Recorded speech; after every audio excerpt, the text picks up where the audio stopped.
what Snowflower has brought back from the TCL, one of our bigger emerging regions, of course, Turkey, massive fan base for most of their teams. And I'm more interested in just how do KT and Hanwha Life read the meta, because we've seen the LPL meta, we got a sampling of that if you've been watching over on LPL 1, and also we saw 1 day of LCK play, and my prediction at the start of yesterday was we are too early in the season with no team having played 2 best-of-3s yet for there to be a true understanding of what the meta is and isn't. Every team will have their own biases and their own opinions about what's strong. Sejuani priority low in our first series, into very contested in our second series.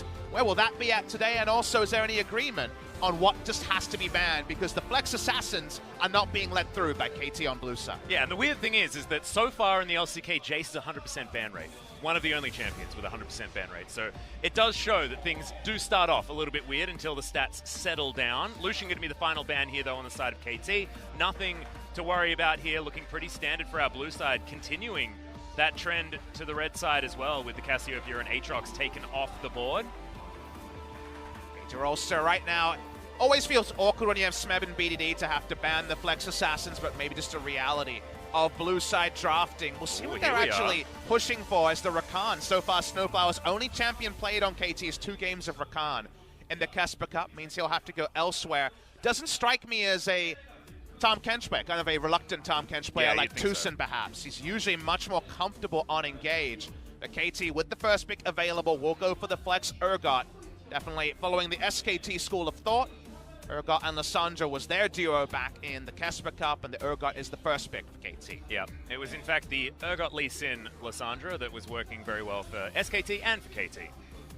So could be going down that route yet again, but haven't seen any Lissandra so far. Has been slipped out just a little bit. It's only been 1 patch and no real changes, so surprising to not see her just yet. The Scion to be locked in response, pretty standard as far as the top lane is concerned, but could also be flexed around the map. And that's the thing, is the current mid lane meta is a lot of roaming champions. The Galio, the Scion mid, and Scion can match up very well into Urgot and also roam with the best of them in the mid lane. So whether you're against an Aftershock abusing roaming mid laner, or just in the top lane against Urgot, you're fine. So it's kind of the rock, paper, scissors answer, where you know that neither of the responses from KT will actually trump you. The Scion is so safe in both lanes that you'd have to draft it in some ways, which is kind of an awkward quirk of the meta, because I know Scion doesn't inspire too much confidence, too much expectation from fans. But as the draft goes forward, if they do see the Galio locked in, they'll say, all right, we're feeling good about Scion in either lane. And we can also feel good about Score having a lot of engage options on so many different champions as well. He doesn't have to go to Sejuani this game, although he is one to definitely want to. Does he go to his old favor, though? Because KT is the Kha'Zix Galio team of old. And or the Nocturne even. Could definitely slide in here. We talked about how Snowflower's comfort is not usually on the Tahm Kench. He has played it, of course, where needed. But look at this. He will lock in Tahm Kench. Tahm Kench Ezreal being denied from Hanwha Life, and that is the duo that most teams are going to. Again, the Genji duo of old that's been renewed in 2019. But it does mean he's going to be playing a bit more for lane, which is not always where we prefer to see Snowflower play. And also, it looks a little bit more like a pick away rather than a pick for Snowflower as well. They want to deny that Tahm Kench Ezreal lane, which is so incredibly safe. We saw it demonstrated time and time again yesterday, especially by Teddy and Mata with some of their great escapes that they were demonstrating for us. So we'll see whether Snowflower is going to be okay. Of course, knows how to play the champion, just doesn't fit his wheelhouse necessarily. Whether he can make the transition from, you know, a protective core JJ style of the Tahm Kench to more of a Mata rotation style Tahm Kench, that could be a way that Snowflower adapts it to his playstyle. So another benefit that the viewers at home can appreciate from the Scion pick, which we already said could lane against the Urgot or go against basically the effective mid lane champion pool we're seeing from most teams, is now you can lock in Ryze, which you might say, okay, I understand against Urgot, but don't like against Galio. What about the flex? Well, Scion has the flex options. The Galio will be going mid lane, so they can guarantee the Ryze matchup in this particular case. So they actually take some of the pressure off the Ryze. It's not a flex Ryze, it's Ryze mid lane. And Lava's been able to pull off some very intelligent realm wobs, and he was one of our more impressive Ryze players rather than just a generic Ryze flex pick abuser. So given that, the Scion has gotten them Lava on comfort, and we'll see if Lava can unleash some creative plays on the Ryze. And you can see exactly why that Nocturne's been banned away, as well as the Camille with the synergy with that hero's entrance, but also denying globals is going to be huge already. We've got Abyssal Voyage and Heroic Entrance, as well as the Choo Choo Train coming out from the Scion and the Realm Warp, like you already spoke about. You could have champions all across the map in a blink of an eye already, with 2 out of 3 of the first picks for both teams. Pyke to be banned away on the side of KT, as well as the Alistair, so focusing on Key, sort of returning some respect that was already given to Snowflower with that Rakan ban to start things off. I'm really intrigued about where Kha'Zix goes in this draft. I feel like you can actually get a lot of value of Kha'Zix. Even in these tank-heavy games, we saw Canyon hard carry with just some very intelligent use of the R-Evolve and positioning. We're watching here, and it's going to be actually Bono getting jungle counterpick on the red side. It's becoming more common. We saw this in Kesper Cup quite a lot. He's been defaulting to Lee Sin in solo queue, and Bono's solo queue has always been very impressive. The whisper is that he's a scrim god, but so far hasn't been able to translate it into pro play as much. KT Rolster looking for AD carry here. Oh, this would I've bring been a sitting in the single back tear to my talking eye. to everyone that can listen about how strong Sivir is after the latest buff on patch 9.1. Oh, I'm do liking it, the score, choice. do it, score. Everyone's He's been experimenting with Atlas. spamming it in solo queue at the moment. It'd be so bold to blind pick it though, Atlas, but Score is the one who's going to have the final say on his choice here. Would they dare blind pick Jungle Karthus against Bono? You can see the cheeky grin on Score's face. They're not going to do it. It's going to be the Gragas locked in. They were playing with our hearts and our minds. Still, definitely something he could have played, decided to take something a little bit safer into the blind pick. I think Karthus will be an eventual response to something like the Sejuani, if that ever escalates to first pick territory like in other regions. But Gragas is not a high-pressure jungler. We'll see how Hanwha Life read the draft. Zac is very strong in team fights here and can actually have some threat on the KT lineup because, honestly, Atlas, we have to go and polish off our notes from 2015 spring when we were casting LPL together. This is an ultra-typical Sivir comp of Sivir fighting in her tank line, basically speeding up the tank line to get in there and basically fighting on top of each other clumps like you're some sort of StarCraft unit being auto-filled into one. It is straight up the Wrecking Ball composition where you just go gangbusters at the opponent and smash them in the face with all of your buttons. That is about it. However, Hanwha have got a lot of options in that regard as well. I mean, you can be realm warping your way in there. You've got the train to start it all up. And Elastic Slingshot is such a beautiful engage tool as well. It's just whether or not you actually want to engage on this KT comp. To me, KT had two trump cards in what looks to be a 10-man man fight again and again. And it's Sivir and the fact that she can push damage onto the backline with her Ricochet, which feels like it's going to be permanently hitting maximum champions every fight. And that's, to me, the real big trump card there. They also, in general, I feel like have the Urgot ultimate, which once again, like we were saying yesterday, if we actually see a Fear Beyond Death arm, it's going to be hitting 5 members just because both these teams are going to be fighting in effectively melee range in the 5v5. Yeah, it's going to be ridiculous. But not only that, is yesterday we were seeing a lot of Fear Beyond Death not being paired with too much other CC options. Now you've got an abundance of different places to get all this CC from. You've got the heroic entrance, you've got the displacement coming in from that cask, and you know you can trust Score on this Gragas. He's one of our best Gragas players of all time. We move over to the side of Hanwha Life. To me, the Zac is their big trump card because Zac is really strong against these comps that fight basically in melee range of each other. And the position-based kidnaps comps, right? on that Let's Bounce could be immense for the side of Hanwha Life if Bono can actually transfer his power from the solo queue, from the scrim, into a big competitive game for the first time in 2019. Well, it's going to be the first time today that we get to Summoner's Rift. So, ladies and gentlemen, let's bring on game number 1.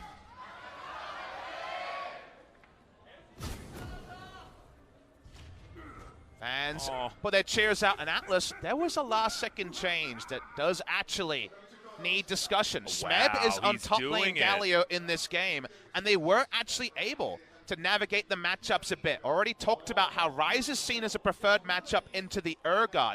They did not get Ryze versus Urgot, even though that seemed inevitable. Will be Lava on the Scion as well. So the roaming options are there, but top lane Galio is something you see situationally in solo queue, because right now Galio's power level is so high, is locked in. It also was one of the things that China embraced a lot. They had a lot of top lane Galios, but elsewhere, it just never hit the meta, really. Like, especially not here in Korea, we've basically never seen it. Well, the issue there is you don't have the same level 6 power spike, because the thing about Galio was, you can't affect the I'm other a strong parts of the laner, map. I get level 6, and suddenly, like you say, the side lanes and your jungle are empowered. The jungler loses out a lot from having a top lane Galio, because now there's only one quadrant of the jungle that he can aggressively invade that the Galio might situation be able to respond to. And also itemization-wise, if you go and mainline Proto Belt like mid lane Galios do, you have almost no effective mana pool, because outside of taking something like the Mana Flow ban, and you have no access to blue buff, and it's a kind of an awkward situation. So yes, with the current Galio power level, it's possible. But let's see how KT play around the fact that they do have this top lane rather than mid lane Galio. Yeah, well, it's a really nice combo to start things off here. Justice Punch at level 1 here for Smeb. Does have that Mana Flow ban, which, you know, right now feels like it's being abused in basically every lane. Sivir probably has it. And the bot side as well. Don't have secondaries up to confirm that. We saw Zenit actually start the lane beautifully, hitting both of his first Boomerang Blades, which getting good momentum in a lane against this Ezreal Braum that can take things over against a little bit more of a slow-moving AD carry like Sivir. Certainly important. Good to see him bullying things out, and needs to try and convince people that he is going to be the one chosen for the KT rolls to bottom lane, as Score denies the top camp after invading bottom. And Score and Smeb can definitely pull off what we saw done yesterday on Rise top, which is camp him. And that's one of the advantages of having Galio top lane. From level 2, Flash Taunt is there. The Gragas has plenty of gank assist. There's a lot of kill pressure and tankiness onto this Rise, and maybe just snowballing topside is KT's read on how to justify flexing this Galio to the top lane. And one of the things that we always spoke about, especially with KT, they were always very, very good at playing around lane priority. And I think it's absolutely beautiful that we get this to start things off, this particular flex with Smeb on the Galio, which he's not necessarily as comfortable on. BDD is a fantastic Galio player, we all know that. And Smeb was one of our most successful Urgot players as well. So playing for lane and playing for this priority is something that has always been in KT's wheelhouse. And it seems no matter what their makeup is going to be based on their players, because Deft is gone, Mata's gone. Seems you can take some of the ingredients out of the KT, but you can't take the KT away. Bono himself is bots. I don't know if he was spotted on this gank. Yeah, it's a really nice sidestep there from Snowflower, though. Still gets bonked together as the Devour comes in. Grey Health still available here as Snowflower waits on it so long, now gets the extra regen and can hang around a little longer. Seeing a preview of what will happen in team fights, Zach also has that positive interaction against the Tahm Kench. The kidnap will kidnap the person in the belly of the Tahm Kench, and like we see, you're kind of always in position to it's the 2-for-1 get the special. full value with the 2-for-1 special on the Q. So given that already a flash down, will at 6 minutes be able to change over to a Ghost or an Exhaust perhaps to try to get himself through the laning phase. But for now, bot lane on the back foot. We already said that KT's game plan seems to be top lane focus. Bot lane, Tahm Kench losing his summoner makes that game plan a little bit more risky when you're leaving bot lane to its own devices. Yeah, and I want to sort of talk about what we saw yesterday. We saw a lot of compositions that were almost the antithesis of one another. We saw a lot of different strategies meeting, a lot of sort of split the map compositions 1-3-1 into team fight, but this is looking a little bit more streamlined as far as both of these teams really want to get all of their CC down and fight 5v5s. But what will that look like as we move into the later stages of the game? Well, 5v5 is going to have one very clear thing to discuss, because Atlas, good news, we could have 8 teleports in this game. Oh, God, as no. everyone has teleport. Don't worry, it was nerfed, guys. Yeah, we have nerfed teleport on 6 people, unsealed spellbook on 3. Actually could have 8 teleports rolling through in this game. And remember, guys, it's 9.1. We're in the future. We don't have cancelable teleports. Yeah. So, Atlas, I'm going to leave it to you to decide when to scream, because you could have a lot of screaming about teleports to do in the first big team And fight. at least now I know that they're going to happen as well, Bubba Smithy. But you Thank can't goodness. just scream about all 8 of them, Atlas. Yeah, I can. I can say all 8 teleports. It'll be fine. Don't worry. Don't doubt my ability to scream. If I can do anything, it's that. There needs to be a Reddit meme made, a Twitter meme made now of, Thanks, man. as we'll watch Bono walk away, of Riot making some patch notes changes, and then 8 teleports, and then the "this is fine" dog. Yo.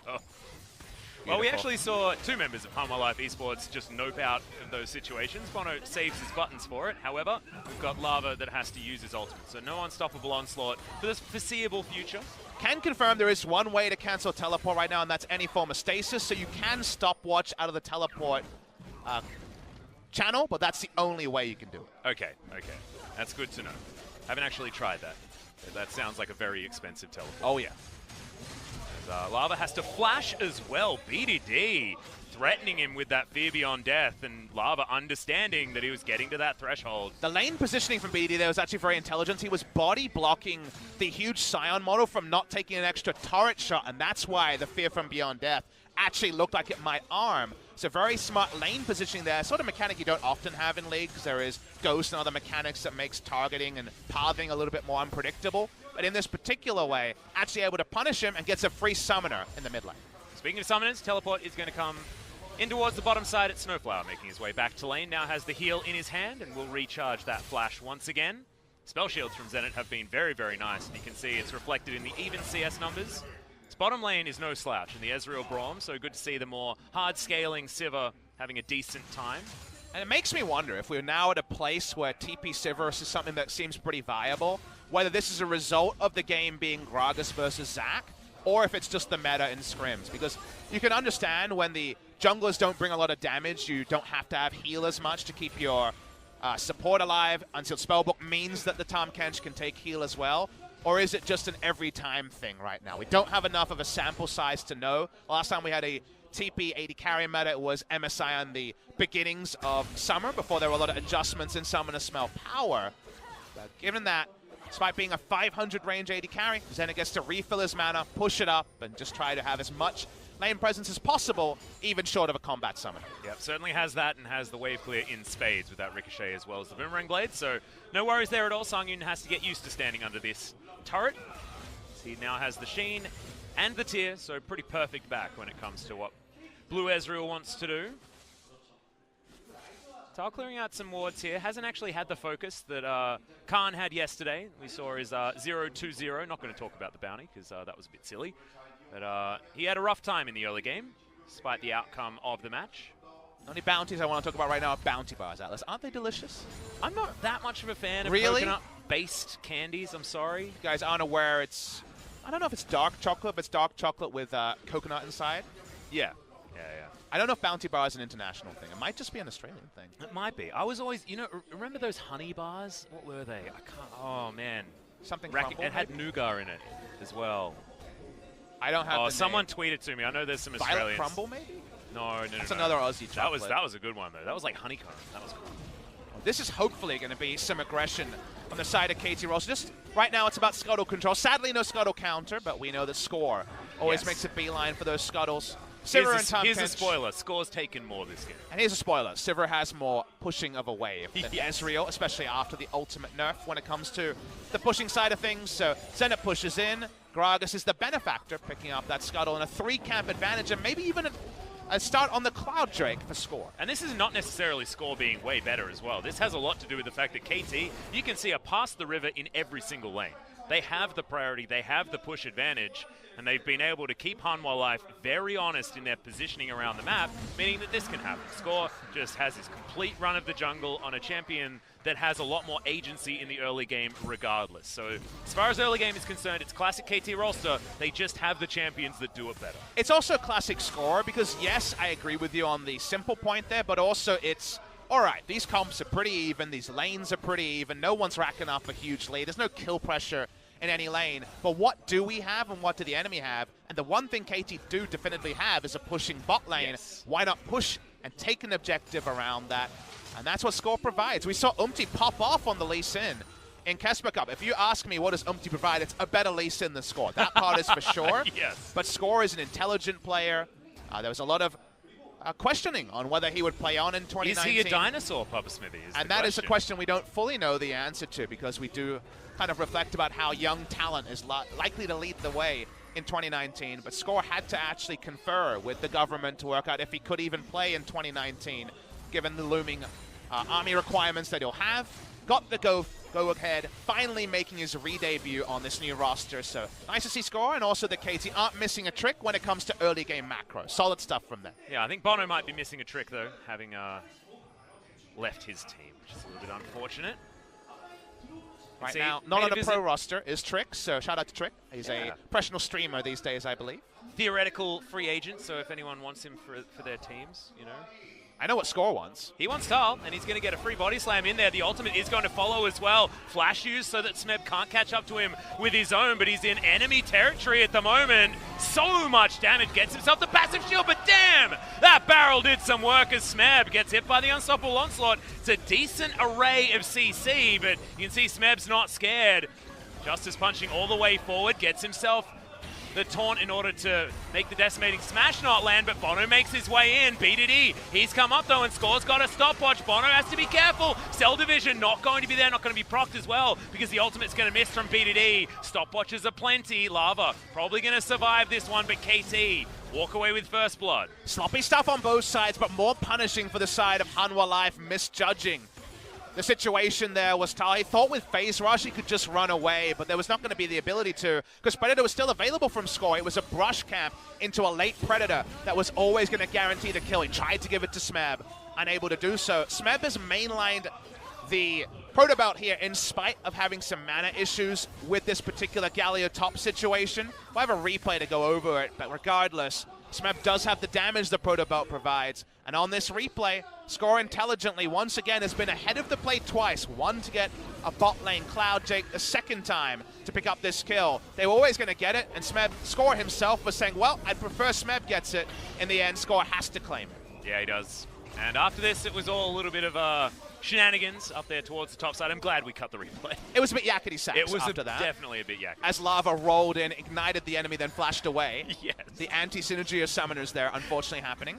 Yeah. Overall, still is going to be big advantage to KT, and the only two meaningful moments. They've been just ahead of the play of Hanwha Life, and they have a Drake and First Blood to show for it, and a little 700 gold lead as well. The thing I want to talk about is the bottom lane. We saw a little bit of the laning action there, and we know that, Ezreal, especially seeing him yesterday, is incredibly ridiculous and was banned a heck of a lot throughout the day, but Teddy made him look straight up broken. Zenit is making Sanyun look very, very approachable.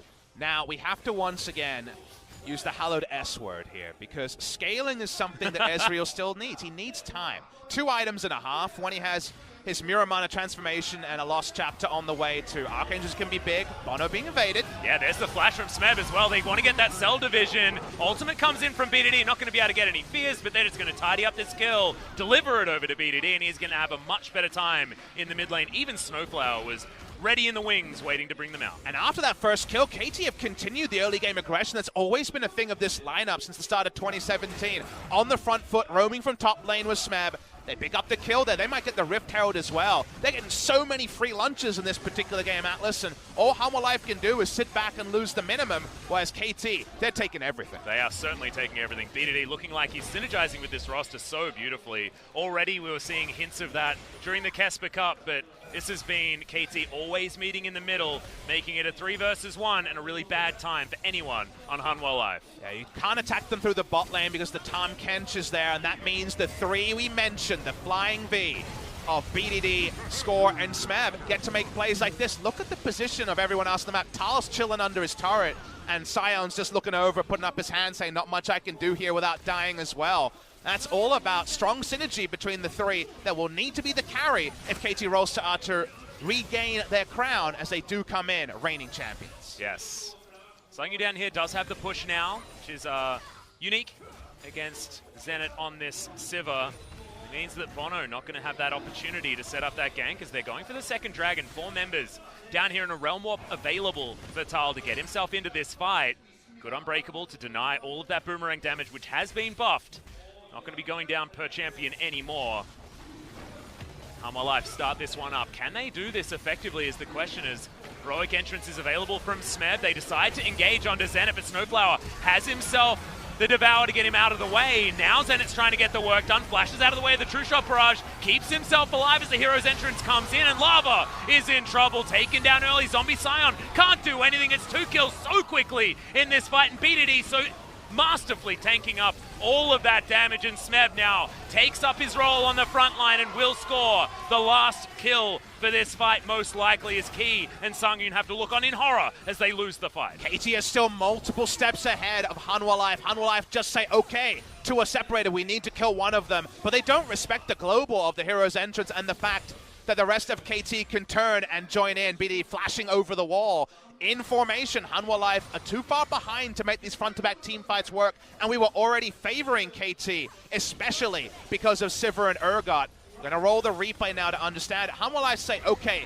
let's turn on to Snowflower and Zenit, but notice that Bono can't actually get into the fight. Bono needs to be the one punishing Tahm Kench and Sivir like we outlined earlier. It's too desperate at this point, and a single Tahm Kench kill is never going to be enough. Yeah, the three-man taunt after the flash coming in from Smeb was so beautiful in that fight as well, and Zenit used all of his buttons in exactly the right way to keep himself alive, keep everyone topped up on movement speed with that on the hunt. Humble Life had nowhere they could go. And it's that illustration of the fact that Sivir is so much superior to Ezreal in these team comps, because Ezreal doesn't have his core items. He doesn't have 3 items, and his 3 items are more about poking people under turrets than DPSing down Urgot, Galio, and Speaking the Gragas. of Galio. It's an insanely tanky front line, and while the number looks big, the damage was never meaningful in this particular fight. And the Galio himself, 2,700 damage, already going the Proto Belt, paying off in spades for Smeb. Yeah, and you can see Score setting up shop here on the bottom side as well. Wants to get a pick off on one of these Humble Life players, but probably not going to have a chance to. Of course, the Unbreakable, fantastic against Gragas in general, but gets the flash, is going to land, it's going to save Sungyu, but Key might be in trouble. Bono finds himself in exactly the wrong position, has to kidnap his way out of the fight, which is exactly what you don't want to do, but Score snipes him with another barrel. This guy, welcome back, Score. So glad to have you on the roster. He's just so far ahead of the play. He's playing 4D chess while everyone else is trying to play checkers in this game. Once again ahead of the play. Only Flash will save Sungyu, but it's not enough to save his support. And BDD is the first Urgot I've ever seen to consistently outroam a Sion. Yeah. Also, he's been hitting a lot of these Fear Beyond Deaths, but they haven't necessarily meant anything, as Sungyun's the one that has to deal with Shelly as she charges another turret. Double charges coming in, first turret block going over to KT as well. I know it's not necessary to talk about it as much anymore, but it's a little bit more icing on this cake that KT have put together for themselves. Old man Score, we always talk about him as always playing the Hillbilly Gragas and being maybe the best Gragas jungle of all time. Yeah. He's always on point with these plays. Yes, Sungyu is saved, but it requires his flash. Nothing Score can do about that one. It's the fact that on a Predator jungler, he's never behind popping the Predator trying to get to a fight. He's starting the fight. In situations like this, snipes down the Braum. Great play from KT's jungler. Welcome back to the LCK, to the reigning champion Score. And it's also, looking at it, this is probably one of the hardest games to play as Braum, because there are so many things you got to look out for with the Unbreakable. Of course, Winds of War now, with especially on this patch, is just bonkers as far as damage. You can block a lot of that with the Unbreakable, but then you have to then watch out for, you know, Lickitung coming in with Tahm Kench. You've got Boomerang Blades to watch out for, and then of course the all-important explosive cask. What do you use that button for against this composition? So difficult, and Key had no idea in that last fight. Put it in arguably the wrong position. If you're behind the play, it's impossible. I think if you're ahead of the play, you use it for cask every time, but obviously cask is not the easiest thing to judge, and there is the stun now on the body slam that makes it difficult to work out the timing. It needs to be cask. That's the ability that's the cleanest to be interrupted on there. Don't do much against Sivir if you're Braum. But right now, Key's been a bit off the pace, and KT have been ahead of the pace. Wave clearing in mid lane now. Sivir in the mid lane with 2 items, obviously, is not going to be punishable by the Ezreal at all. We talk about Ezreal from ahead in mid lane being so consequential. No Tahm Kench and no map control for Hanwha Life means that Hanwha Life are using a lot of tools that could be wielded from ahead so potently, they suddenly look a bit more bland, a bit more blunt when you're behind the game. About 4,000 gold on KT. Well, Hanwha Life still looking to try and make a proactive play here in this mid lane, stacking up with 4 members. Teleport unavailable here from Lava. That needs to charge back up. I believe it's going to be a quick one because the summoner was recently refreshed. We almost have scoreboard bliss being done by KT. There's 5 Merc treads, slightly askew. So we need Snowflower to complete an item to get the straight line going. And the Oblivion Orbs as well, understanding that that item is just broken on both of the magic damage dealers. But 5 Mercury treads lets you know that League of Tanks, World of Tanks we might even call it, is definitely happening in this game. Trademarked at this point, Pop Smithy. Free marketing for them, I guess, for that one particular reference. We're 1 item away from KT just being unassailable in the 5v5s. We all know about 6 items Sivir. I think 3 items Sivir with the Infinity Edge would be most of all that is required at this present juncture. BD continues to be just the hugest nuisance, out-pushing, out-farming, and out-roaming a Sion. Classic BDD. They push up the mid lane, and if they get the mid lane turret down here, get some control wards on Baron, and see Hanwha Life just really be under pressure. Well, now Score is just waiting for them to try and defend. Half the health bar here, but not able to really get too much work done, and KT very patient with this play. Smeb understanding that he can back up old man Score as he makes his engagements, and BDD trying to provoke Not getting too much out of Life at this present point. So right now, you just look at the minimap. The river is controlled by KT, a line of 3 control wards there. Scorer is saying no control wards defensively for this particular fight. They want to get this turret by any means. We'll see what tools they use and if Life go for a desperation engage. Yeah, good buffer disdain there from BDD to keep himself out of the way as Zenit has himself the spell shield and a Tahm Kench. She's very safe to step up as this more low range AD carrying the Sivir. And it looks like Life are going to get a bit of sigh of relief breathed into them.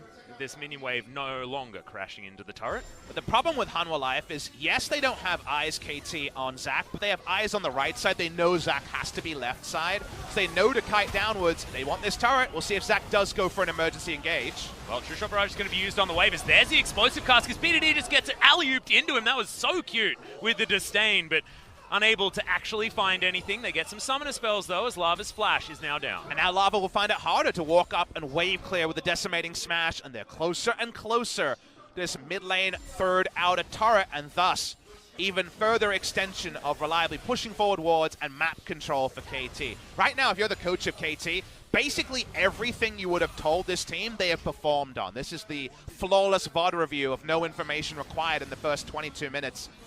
But we're still at the potential turning point. If they mess up the next step, things could still be stalled out from the side of Hanwha Life.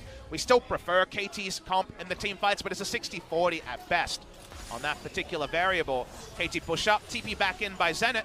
EF Sword into Infinity Edge on the way, and 2 autos required to take down this turret. Well, that is a teleport that is not going to work out. Good flash from Zenit there, as well as Bono kidnaps himself back, but is he actually going to survive this one? Red buff, not enough to tick down on top of him. Don't even think it was available there, so he's going to survive. I believe Cell Division was available, but that would have been great to get that if you're a KT fan. They'll move back, they'll grab themselves the second Mountain Drake of the game. Actually, if Cell Division is popped, he'd have more health to contest the Drake here, so it's a 100% freebie on the Drake because they know that he's going to be recalling. He's out of the fight for the next 15 seconds or so. They wait out the True Shot Barrage. More difficult to steal away those neutrals now after the nerf to minions and monsters. Another Mountain Drake on the menu. The Baron threat is not immense from KT, but every Mountain Drake makes it a bit more possible. Yeah, and Zenit, every item makes it a little bit more possible as well, as it looks like Guardian Angel will come in as his third item of choice. Seen this a little bit from our crit 80 carries, but likely he holds onto the stopwatch there as well, just to give himself the ability to go into stasis. Largely to do with preference and where you are in the game as to whether that Infinity Edge comes in or the GA. Watching Hanwha Life going for the emergency play, and honestly the best use of that play right now is to find an area of the map and defend it, and it needs to be Baron, because if it's anywhere else, Baron is on the menu for the side of KT. So I'm just making some valiant Baron defenses. I feel like they'll be short-lived because KT has priority in the side lanes and can just push up and then start taking things like Scaldal Crabs and clearing vision, as we're seeing, as I mentioned. KT push up through the mid side. Again, no Infinity Edge yet. Stopwatch actually picked up for a bit more immediate impact in the next fight over something like a pickaxe. But KT push up, they clear waves, and Hanwha Life in almost every case need to be worried. I think Bono is probably the only person that can walk up pretty unaccountably because he can ult out of almost any bad scenario. Yeah, he can. Can't quite use the Elastic Slingshot to do it because he'll get CC'd out of it, but yeah, you're right. The ult, unstoppable, so we'll be able to escape. It's a big button, though, and something that they'll need in these fights is he does spot BDD. BDD deciding not to do anything frisky on his own. Now Key's looking for it. We've got a choo-choo train coming into the backline. That's the Devour to keep the Sivir alive, and now Lava is in amongst 5 members of KT, and Score successfully got rid of the other 4 by himself. Now Lava's zombie form is trying to do some damage, but it's not working. Bono, once again, too low to go back in, and KT will take 1, and they'll move away. KT just have the answer to every brain teaser. These guys can't be stumped. They're so smart at how they kite there. Smeb looks for it. Only 1, but still going to be enough there on Detal. They get some more damage down as BDD trying to get rid of them, but not able to get too much damage done, and Hanwha Life once again limp away. If this is an aptitude test, I think KT is going to be in the gifted class this season. Really, really smart how they problem solve. Hopefully we get a replay of that particular engage, because the moment you see Sion flying from the back, a lot of teams lose their mind and lose the maximum in a scenario like that. Instead, problem solving is smart. They get out, and all they have to invest is Score's stasis and his flash. They're going to be coming soon here. Consider this scenario. If you pause it here, which we don't have the technology to do, you have a Sion coming from the backside, and Zac, one of the most punishing engaged junglers, but instead, Score just sacrifices his stasis in the front line while they instantly 4-man turn on the Sion. From Fear Beyond Death arms here, you just flash into the 4 that were trying to take down Gragas. You get an AoE stun, and the Ricochet does the rest. So they don't get the ultimate maximum here, but they're so close to getting extra credit, and instead, it's just an A for the side of KT. And people were just looking at Score in awe. That was what was happening. 4 members just staring at his golden body, wondering what they need to respect as he comes out of that stasis, which made sure that Lava wasn't actually going to survive. He's now gone back, made sure that he's got as many options in a team fight as possible with Barrier and the Ignite now picked up. But that was their big play. It was left wanting after the fact. Infinity Edge is now down. KT Rolster with double Mountain Drake. It's such a simple game to play. They've done the hard things, now you do the easy things. So 3 control wards around a Baron, count out those blue trinkets and control wards, and then Baron is kind of at the mercy of when KT Rolster choose to start it. Their turn is God tier, so S+ tier in terms of turn. Baron's speed kind of just an A- because it's mostly just going to be Sivir, but the turn, whether it's an Abyssal Voyage or Gragas and Galio combining for a big CC Wombo, they have so many options around Baron. They've done everything else, so just waiting for KT to finally feel strong enough to start that objective. Yep. The only thing that you could really put in the cons column is the fact that Zenit didn't sell his Doran's Blade in order to buy some control wards. It's true. You know? One of the classic things, however, this is his second game that we've seen on stage with KT. I'm sure he can clean that up. And actually, Zenit is a player who has been around pro teams, but played very few pro games. And I'm talking about pro in the sense of just even including things like challengers. He was on ES Sharks most recently, never played a stage game, 5 games for iGaming Star in 2016-2017. So really has played very little, even approaching pro play. Had a game in Kesper Cup, it was a victory, but he didn't look impressive in lane. So at the end of the day, here he comes. First meaningful pro game.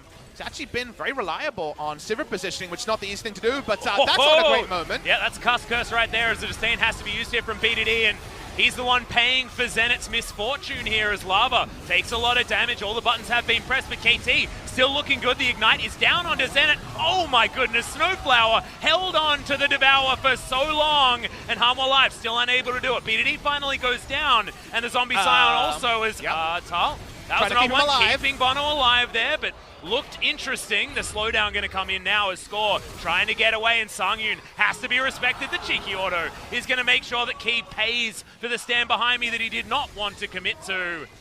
Now underneath this turret will be KT on the ropes. But can they actually wave clear under the turret here? Sangyun's almost full health, so risky for KT to stay. An in-combat TP used to keep Bono alive. Seems like a very, very heavy price. We've never seen that before, even though we know the interaction. It definitely looked out of order. But Bono now has his smite. They can stop the Drake, but KT with 3 members might repel them anyway. Yep. Not actually going to lose that much from this Hamwa, but their health bar is certainly not there, and that means 3 Mountain Drakes now belong to KT. TP available for BDD. There was a deep TP ward on the blue buff. That's why Hanwha Life like, wait, we could still be flanked by a respawning member. Zenit's almost out of this fight instantly, and then the damage should be a query for KT. So there was no guarantee they would win this 5v5 because it was more of an effective 5v4. Zenit stays alive long enough. Tom Kench, like you mentioned, only gets 1 Devour in a team fight, uses it for the perfect time to take him out of the jaws of that Let's Bounce. It's not a flawless team fight because of Zenit being DPS down earlier, but it's still an overall win for the side of KT. Creative stuff from Bono, and the side of Hanwha Life keeps Bono alive, but hard to say if it's worth it, and certainly unorthodox. And also, let us realize that Sangyun now has both of those mana items stacking very close to in the Seraph's Embrace, and now has the Hextech Gunblade as well. So 4-item Ezreal is online.